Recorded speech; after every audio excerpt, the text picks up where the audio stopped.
say that 2020 was a rough year is probably the biggest understatement you could make. And as the market's reaction to the outbreak causes concern for many of us overseas, the situation there is already very serious. Now More countries in Europe have confirmed cases. Most of those patients having traveled to Italy, where the number of confirmed cases there is now 322, with at least 10 people killed by the virus. The breaking news, stay at home. That is the order tonight from 4 state governors. Yeah, it was pretty bad. And what made it worse was that this was the year that I graduated from high school. This was supposed to be a year of celebration and having fun and enjoying the last few moments I'll have with my friends, and it all got cut short. As a whole, 2020 had to have been one of the worst years of my life. I mean, it felt like everything was going wrong. But despite just how terrible the year was, there was one thing I was looking forward to that year.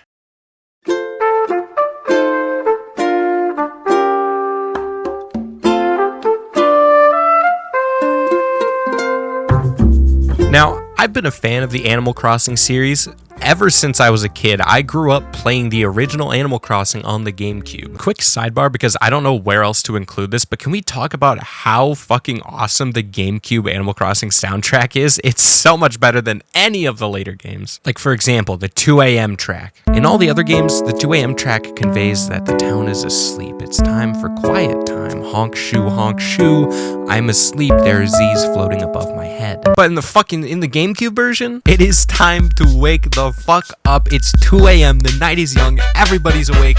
Let's fucking have a party and plant some fucking turnips or some shit. I will say though, as much as I love the GameCube Animal Crossing soundtrack, the one that I'm probably most nostalgic for is the City Folk soundtrack. City Folk is absolutely the Animal Crossing game that I played the most as a kid, and it's the one that I kind of remember the best. The soundtrack for City Folk is beautiful. The little E-piano, the softer tone, it's just so distinct and so lovely.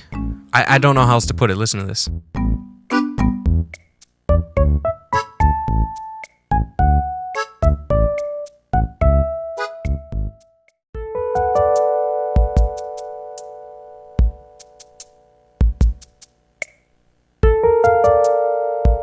I remember when my family first got a Wii, the game I was most excited about wasn't Mario Galaxy, it wasn't Wii Sports, nothing like that. No, it was Animal Crossing City Folk. I was no older than 7, and seeing as how I never got to play Animal Crossing New Leaf, still haven't played it by the way. Animal Crossing New Horizons was the first new Animal Crossing game for me since City Folk. Needless to say, my excitement was off the fucking charts. And no matter how bad 2020 was, I would at least get to say that I got to play a new Animal Crossing game for the first time in like fucking 10 years. So March 30th rolls around, the game comes out, and what did I think? It was pretty fucking good. Animal Crossing New Horizons took everything we previously knew from the franchise and fucking turns it upside down and kicks it out the window and says, nuh-uh, this is how we do games now. And as someone who only got to play the GameCube version and City Folk and then New Horizons, this was insane to me. You mean I get to craft shit and decide where the library goes and be like in charge of the town? What the? This is fucking awesome. So yeah, I spent a good portion of 2020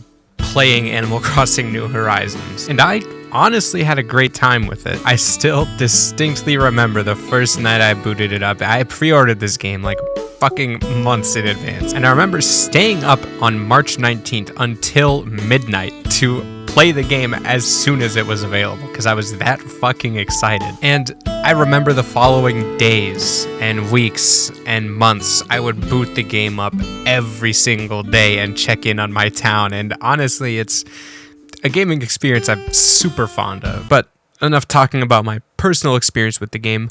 What was the game actually like? Well, instead of arriving in a fully built, already established little village, the game just kind of like drops you in on this deserted fucking island with Tom fucking Nook and is like, hey, you're in charge of building the houses, you're in charge of getting the villagers, have fun. And building up the island is a very slow process. It takes actual real life days to to build the island. And honestly, I don't think that's a bad thing. The amount of time it took me to build my island has made it feel that much more important and made me feel that much more connected to the island that I have built from the ground up. Hey, another quick sidebar here. So every Animal Crossing player has a favorite villager, right? Like that's just like everybody has a favorite villager. And a lot of people seem to really like this Raymond motherfucker. But I'm just gonna say, if you aren't part of the Zucker gang, get the fuck out of my sight. Zucker gang, it's time to rise the fuck up. It's a Zucker sweep, baby. Zucker number 1.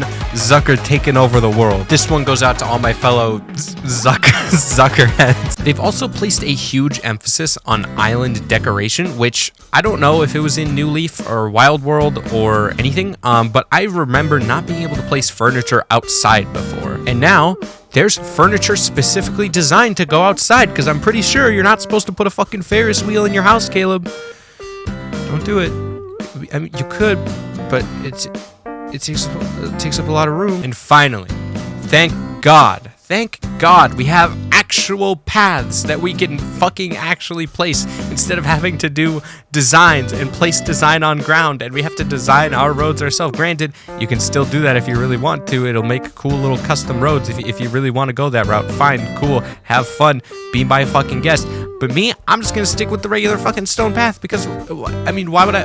Why? Another thing that they got rid of was Mr. Rossetti. Okay, they didn't technically get rid of him. He's still in the game, but he's not what he once was. Basically, Mr. Rossetti used to be this character that would come up and yell at you if you quit your game without saving or reset the console while playing, just because it ruins the simulation of Animal Crossing being a real town. You know, you can't turn back time in real life. You shouldn't be able to turn back time in Animal Crossing. Fine, that makes sense. What I didn't like was how fucking mean he was in the GameCube version. He terrified me as a child. I was scared of Mr. Rossetti as a kid.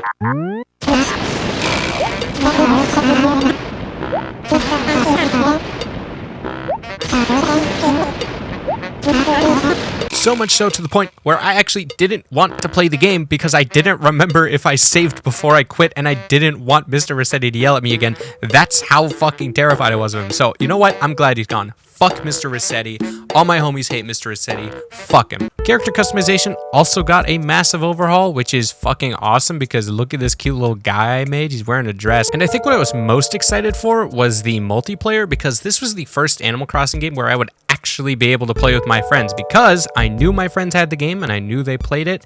And I didn't really have anyone to play City Folk with. And it's one of the things I wanted to do most, but just never had the opportunity to do. So when New Horizons came out and there was multiplayer and I could go visit my friends' islands, I was fucking stoked. It's the first time I got to experience Animal Crossing multiplayer, and it was pretty fucking awesome. And that's why I think Animal Crossing coming out in 2020 was the perfect time for it, honestly.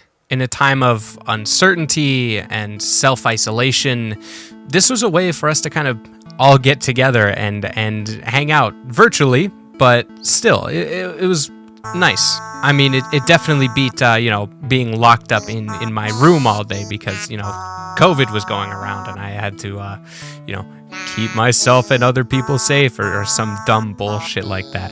But on a very real note, having that ability to socialize with each other and play games with each other in a relaxed kind of environment really helped me personally get through the pandemic. Animal Crossing New Horizons came out at a time where social interaction was a very rare occurrence. And that time, coincidentally, was also the time that I graduated high school, in which most of my friends just naturally drifted apart because that's just part of life.